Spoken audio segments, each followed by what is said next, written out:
Hey, hi everyone, welcome back. So let us try to further customize this test script that we have created.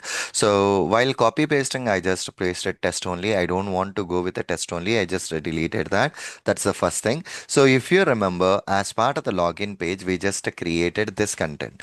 But the point here is we need to define the locators.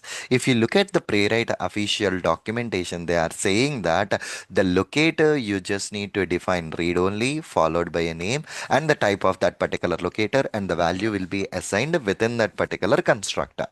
If you look at the login page, let's start from a login page, username, password, and a login button. These are the three key objects that we are dealing with. So here, as part of this particular login page, read only, username field input, username text field. Okay, I can say username text field is. Okay, and what is this type? This is of a locator type. This username field is of a locator type. So if you look at it, the documentation, this is a field, this is of a locator type. Whenever you are using a type locator, it's mandatory for you to import it. See, basically we imported the page and then only we are using the page. It's mandatory for you to import the locator as well. So comma locator, I have imported it from the Playwright test itself. The same way, as part of the login page, you have a password field and a login button also. So here, read only. Okay, password text field, it's a locator, and a login button, it's also a locator. That's what I have defined. I have defined my three locators related to the login page. See guys, as and when I have defined the locators, my copilot is prompting me that, buddy, you have defined the locators here. Within the constructor, you need to assign those values as part of the read only that we have studied in the previous session. So this is what the code is. This dot username field is equal to page.locator. Whatever the username field that you have defined in this class, I'm gonna assign this particular value for the username field, which is a page.locator. The same way for the password field for the login button. So here I'm just clicking on this tick mark so that those code is automatically populated by my copilot. Okay, so that's what I just accepted that piece of a code here. Okay, that piece of a code, I just accepted it.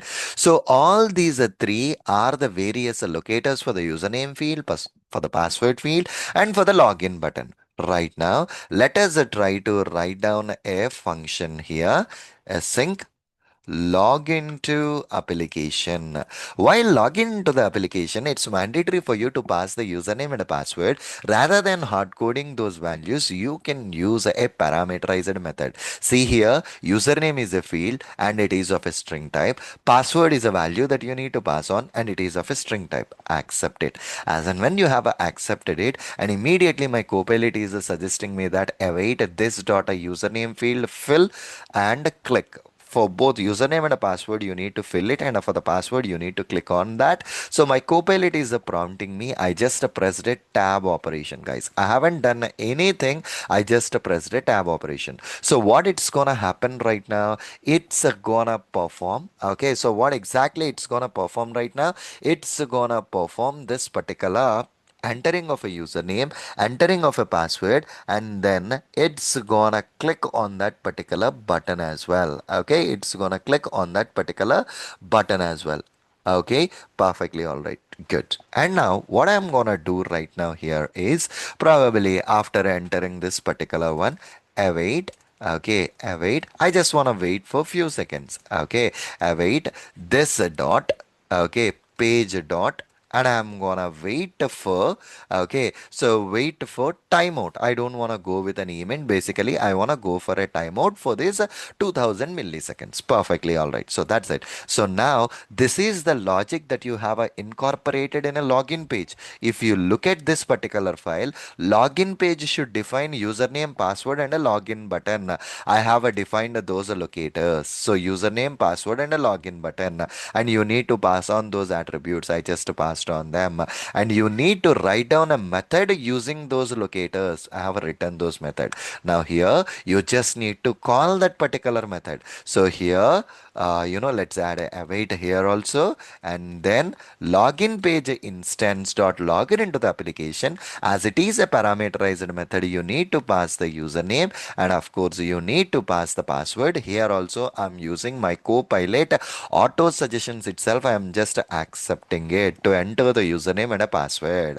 That's it. So this is the script that I have created for the Swag Labs login. But the test that I am gonna create here is source demo end-to-end scenario. Okay, end-to-end scenario one that I am creating right now. Okay, let me try to run it and check it out whether it is trying to perform a login operation or not. It just entered username password, and then it clicked on a login button, and then it terminated that particular browser. Perfectly all right. Perfectly all right. Okay, good enough. So this is about the login page, which is completed. We are done with the login page. Let me highlight it with a different color. So this is a completed. Left over are about five more pages: home page, your cart page, your info page, overview page, and order confirmation page.